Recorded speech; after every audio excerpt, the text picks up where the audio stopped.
Bom, eu tô aqui com um ator conhecidíssimo no Brasil, Tom Hanks. Nice to meet you. It's a pleasure. Nice to see you. I'm saying to the Brazilians that you're very known in Brazil. They love you in my country.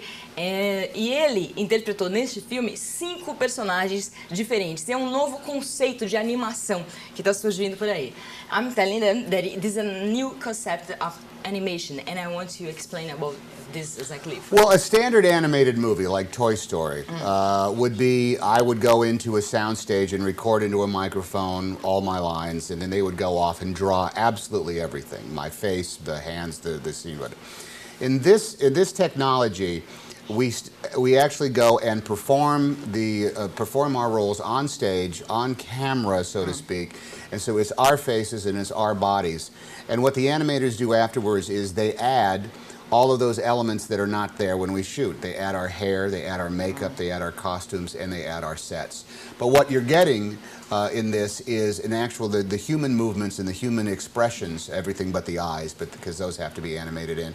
And that's why it's called performance capture as opposed to pure animation. It's not difficult to act as a child and as an adult, as a different person? Well, that's what I do yes. for a living. There's no secret to it. What do you prefer?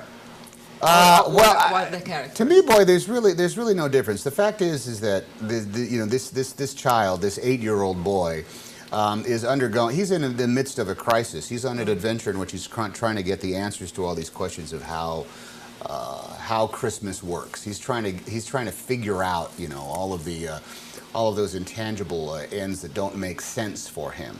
So he is an 8-year-old kid, and he's delighted by the same things 8-year-old kids do. But I think you'd be surprised at how much joy an adult can get from just like, say, pulling the cord on a steam whistle on a locomotive. When the kid says that, he pulls it down and makes a big loud noise. He says, man, I've wanted to do that all my life. The fact is, I've wanted to do that all my life. And so I'm 48, so I just removed the 40 years and get to the 8. We can see your movies. You go to drama, to comedy, and it's very easy for you. What do you think what do you prefer? Well, there is no preference. When I first set out and was an actor in my first professional jobs, I was in repertory theater, where you performed 8 plays over the course of the season, and some of them were comedies, and some of them were histories, and some of them were tragedies. And the great joy of being an actor is making all of those things come to life. The fact is, one is not easier than the other. One is not harder than the other. It has to be real. It has to be true. If you're doing a comedy, they have to laugh, and if you're doing a drama, they have to be moved. But both audiences and both types of stories, they have to be emotionally involving to the audience. I don't see a huge difference between doing the two. The task is the same. Figure out, tell the truth, get people involved, and if you're successful, well, then everybody feels as though they got their money's worth. We can see that you help a lot of young directors, actors, and people that independent movies. And I want to know more about this. Do you think it's important an actor like you to help these people? Well, I love going to the movies, and when you get into an economic atmosphere in which the only movies that can be seen by a broad audience are big, huge, big budget studio films, after a while it just becomes boring. The fact is, there's incredible, great talents of filmmakers out there that are making movies for $5 million or $10 million, in some cases $800,000. And even though they might not be seen on a wide basis in the movie theaters, they will exist on DVD. They will exist on the film festival circuit. They will exist in some cases in small revival houses, or just your own house when you can buy them.